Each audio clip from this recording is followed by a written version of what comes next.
and welcome back to the most amazing channel on the internet. I'm your host Rebecca Felgate and I'm getting increasingly excited about Christmas. It's not long now, yay! I bet loads of you out there are getting really Christmassy and singing loads of Christmas songs to get in the spirit. The issue is, well, some of them aren't as wholesome as you might have at first thought. Some of them have scary hidden meanings.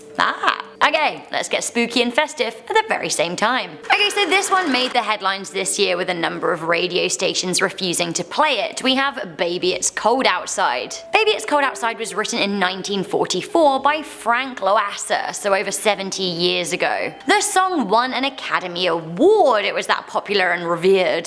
It became a Christmas favourite over the years with a lot of popular performers lending their voices to it. We had Ella Fitzgerald, Louis Jordan, Dean Martin, Bette Midler, and of course Tom Jones and Keris Matthews.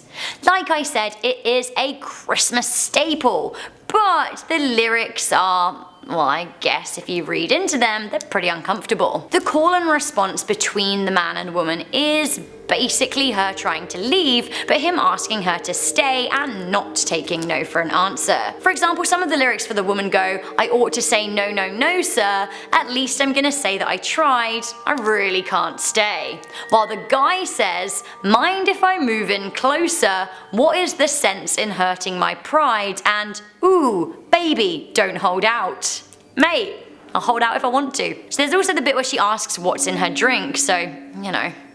A lot of people are saying the song is a whole date rape ballad, but I don't think so. Anyway, the song was axed from a radio station in Cleveland, Ohio, and a lot of others joined suit. I feel like Baby It's Cold Outside is less offensive than a lot of modern day rap tracks though. Coming into number 9, we have Santa Claus is Coming to Town. While you guys may love the Jackson 5 version of Santa Claus is Coming to Town, it was actually written by John Frederick Coots and Haven Gillespie in 1934.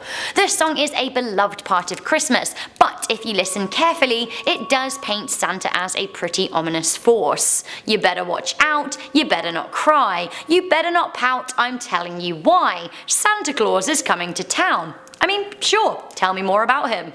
Well, he sees you when you're sleeping, and yes, he knows when you're awake. Okay, that is pretty terrifying. I mean, if you really think about that, that's truly, truly, truly terrifying. He knows if you've been bad or good, so be good for goodness sake. I mean, to me that sounds like a worrying threat. What's the for goodness sake about? I honestly don't feel good about the surveillance state of Santa. Coming into number 8, we have Black Pete Weed-a Weed-a Wheat. So we talked about Black Peter in our Christmas Urban Legends video. Black Peter causes a lot of outrage every year when he's continually wheeled out as part of St. Nicholas celebrations in the Netherlands. Not only is Black Peter some kind of colonial hangover, people black up to play him each year, and yeah, he comes with a song, a pretty dubious song. His song's fine on the surface, but the real scary thing here is kind of the connotations, liken it to a minstrel show. He's singing, he's blacking up, it's pretty darn racist, and it makes me feel very uncomfortable. Coming into number 7, we have Santa Baby. I'm really sorry, but she's clearly trying to bang Santa, and I find that pretty terrifying. I love Eartha Kitt's voice and the sultry sass in Santa Baby, but like, hello, she's thirsty. The 1953 song is clearly about a woman flirting with Santa. She talks about kissing, slipping, and rings, and I will let you guys guess what she really means when she says hurry down the chimney tonight multiple times. Honestly, she's gagging for it with Santa. And that's pretty messed up. Coming into number 6, we have Unto Us a Time Has Come.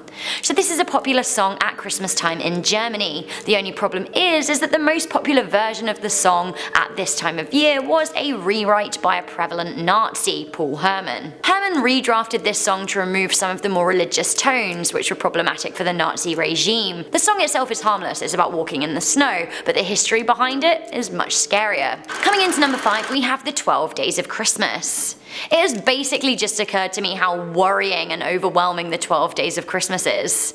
Your true love sounds great and everything, but they sure did shower you with a lot of gifts. Don't get me wrong, if I had a true love I would be thrilled to receive a gift, but honestly, 365 of them. Yes, I did do some rudimentary mathematics, and that's how many gifts there are when you sing the whole thing. And like, that is just, you know, a few too many. 364. Seriously, my apartment isn't big enough for 364 gifts, especially not of this size. It's too many, especially when it includes livestock, presumably trafficked humans. It's not legit to be gifted lords, ladies, maids, drummers, pipers. One gold ring would do, or a nice pear tree, hold the partridge. But mate, you've gone too far. It seems like the gift giver may be a little overzealous, to put it nicely, or totally obsessive and wholly insane is maybe my preferred way to look at it. Coming into number 4, we have I Saw Mummy Kissing Santa Claus. Of all the scary things to see, your mum snogging Santa is up there with some of the most terrifying. Ugh. Honestly, that would scar you for life. I guess this isn't so much a hidden meaning than, well, the title of the song, but still. Of all the somewhat concerning Christmas songs, this 1952 ditty is pretty grim. What would Daddy think? Well, the suggestion is actually that maybe Santa is Daddy in dress up, but that tells me one thing. Santa fetish. Why is everyone sexualizing Santa these days? Seriously. Honestly, like, grey, silver-haired, old-aged men with pot bellies, they really don't do it for me. But, you know, to each their own. Coming into number 3, we have Do They Know It's Christmas?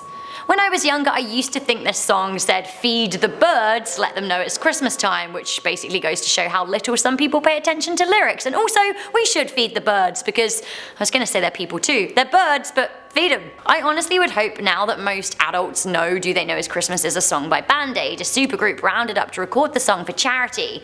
It was for the Ethiopian famine crisis and later the Ebola crisis. The song is actually pretty dark in places. Get a load of these scary lyrics. There's a world outside your window, and it's a world of dread and fear, where the only water flowing is the bitter sting of tears. It literally sounds like a nightmare, and I get that. That is the hard truth of living in a third world country. Coming in at number 2, we have We Three Kings.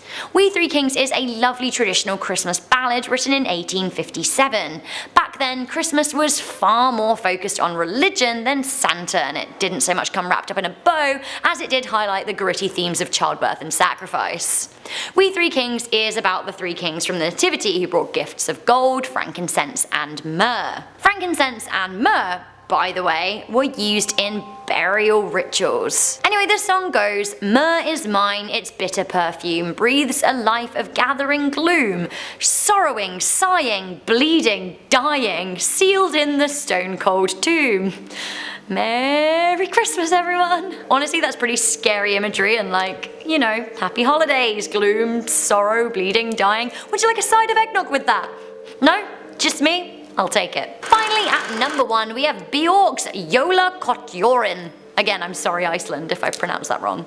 So BJORK is an Icelandic darling, and in 1987 she released a song called JOLAKOTTURINN, which means Yule Cat. So, once again, who has seen our Christmas Urban Legends video? If so, you may remember something. Iceland and Yuletide Kitty. Yep, for those of you with good memories, you will remember that actually JOLAKOTTURINN is a murderous cat. Like, seriously, a big killer cat. The cat is said to be a giant cat belonging to a mountain giantess. The cat prowls around on December the 24th, and through the rest of the winter it kills people who haven't received new clothes. I really like BJORK's track, and it sounds like kind of a traditional folk song, which, you know, I get it. It's a bit medieval, I like that. Of course I can't understand a single word, but when the song is translated into English, it becomes pretty clear that she is very much singing about a murderous feline. She sings, "From them he took them in one fell swoop. He roamed at large, hungry and evil in the freezing Yule snow. People shuddered his name. If one heard a pitiful meow, something evil would come."